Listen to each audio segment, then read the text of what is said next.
Mendung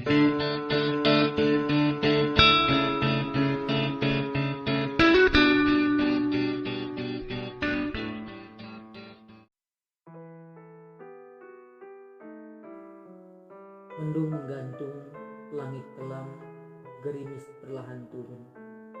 Titik-titik air membasahi tanah, aspal, rerumputan, genting, juga landasan terbang. Ia menatap keluar, sebuah pesawat turun, suaranya menderu. Roda-rodanya menapak dan mencengkram landasan. Terdengar pengumuman bahwa pesawat Quick Air dari Singapura baru saja datang. Gerimis terus turun. Ia melihat jam tangannya. Jam 2 siang. Ia mendesah menghela napas dalam-dalam. 20 menit lagi ia akan masuk pesawat dan terbang ke Singapura, lalu terbang ke Beijing, Cina. Seharusnya ia merasa senang dan bahagia, tetapi entah kenapa ia merasa seperti ada kabut tebal yang menyesak di dadanya, sehingga rasa bahagianya tidak bisa ia rasakan seutuhnya. Bukan mendung, bukan petir yang menyambar, dan juga bukan hujan yang turun semakin lebat yang membuat hatinya gamang. Wajah ayah dan ibunya yang dinginlah yang membuat rasa bahagianya tidak sempurna. Bahkan rasa bahagia itu nyaris sirna. Ia bertanya-tanya dalam hati, bukankah ia bersusah payah dan berjuang keras mengukir prestasi selama ini untuk membahagiakan kedua orang tuanya? Sebagai anak sematawayang, ia tidak mau dimanja-manja. Ia belajar keras dan bekerja tiada henti, siang dan malam, demi mengangkat derajat kedua orang tuanya. Ia ingin menunjukkan bakti terbaik kepada mereka. Ia ingin menjadi anak yang bisa mikul jubur, mendem jero. Tetapi kenapa orang tuanya seperti tidak mengerti juga apa yang telah ia lakukan? Saat ini ia menerima undangan dari Beijing dan ia beritahukan kepada mereka. Mereka menanggapinya biasa-biasa saja, seperti tidak ada yang istimewa. Padahal itu adalah undangan istimewa dan luar biasa.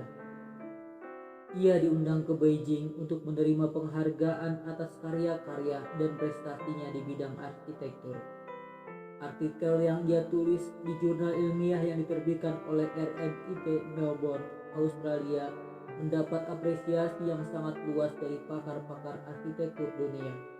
Dan puncaknya ia diundang ke Beijing untuk diberi penghargaan level internasional oleh School of Architecture Tsinghua University, sebuah universitas ternama Cina. Tidak mudah mendapat penghargaan dan pengakuan seprestisius itu. Di Asia Tenggara, katanya dialah orang pertama yang meraihnya. Ia tidak hanya mengangkat martabat keluarga, tetapi juga mengangkat martabat bangsa dan negara. Ya, martabat bangsa dan negara yang bernama Indonesia yang amat dicintainya. Ia telah mendapat puluhan email ucapan selamat dari sesama dosen sejawatnya di kampus, dari teman-temannya dulu kuliah, dari dosen-dosennya yang dulu mengajarnya di UGM dan ITB, bahkan dari Menteri Pendidikan Nasional Indonesia. Sesungguhnya di kalangan akademisi Fakultas Teknik, khususnya jurusan arsitektur di Indonesia, ia sedang menjadi bintang dan bahan perbincangan. Ada seorang teman lamanya yang tidak percaya bahwa ia bisa menulis artikel ilmiah yang bisa tembus dimuat oleh jurnal ilmiah RMIT Melbourne, sebab ia tidak pernah kuliah di luar negeri. Ia murni produk dalam negeri, menyelesaikan S1 di Fakultas Teknik UGM dan S2 di ITB. Ia hanya bisa menanggapinya dengan senyum. Temannya itu memang jenis orang yang lebih percaya bahwa lulusan luar negeri pasti lebih hebat dari lulusan dalam negeri. Ia lalu meminta kepada temannya itu untuk membuka beberapa website jurnal ilmiah di dalam dan di luar negeri. Ia kirimkan dengan lengkap dan detail alamat websitenya. Artikelnya sudah dimuat tidak hanya di RMIT Melbourne, tetapi juga dimuat di jurnal ilmiah yang diterbitkan oleh NUS, UCLA, ANU, MIT, Utrecht University, dan Osaka Institute of Technology. Ia ingin menunjukkan bahwa lulusan dalam negeri bisa setara, bahkan bisa mengalahkan lulusan luar negeri. Tetapi apalah artinya semua penghargaan dan ucapan selamat itu jika tidak juga bisa membahagiakan kedua orang tuanya? Ia masih ingat betul wajah ayahnya yang dingin saat ia pamit. Ayahnya hanya bilang, "Ya, kalau sudah selesai segera pulang." Ibunya sedikit lebih ramah, tetapi terasa dingin juga. "Hati-hati ya." Ia sebenarnya berharap ayah dan ibunya melepasnya dengan rasa bangga, bahkan ikut mengantarnya sampai Bandara Internasional Adi Sumarmo, Solo. Meskipun ia sudah tidak anak-anak dan tidak remaja lagi, bahkan ia sudah sangat berumur, tetapi ia ingin dilepas kedua orang tuanya layaknya seorang anak yang dimanja dan lagi-lagi dibanggakan. Ia telah berusaha menjadi anak yang baik, anak yang berbakti kepada orang tuanya. Apakah baktinya selama ini masih kurang?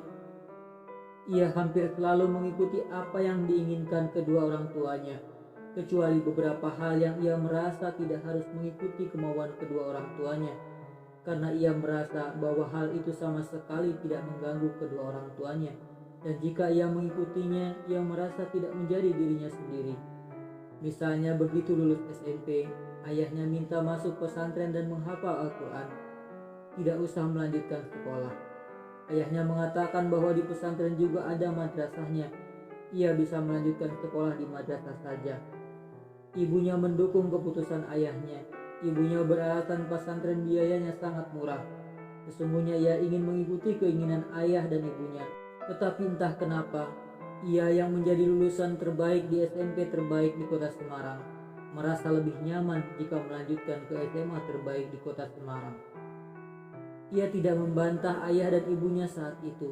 Ia hanya pura-pura sakit. Dan anehnya ia benar-benar bisa demam sampai berhari-hari.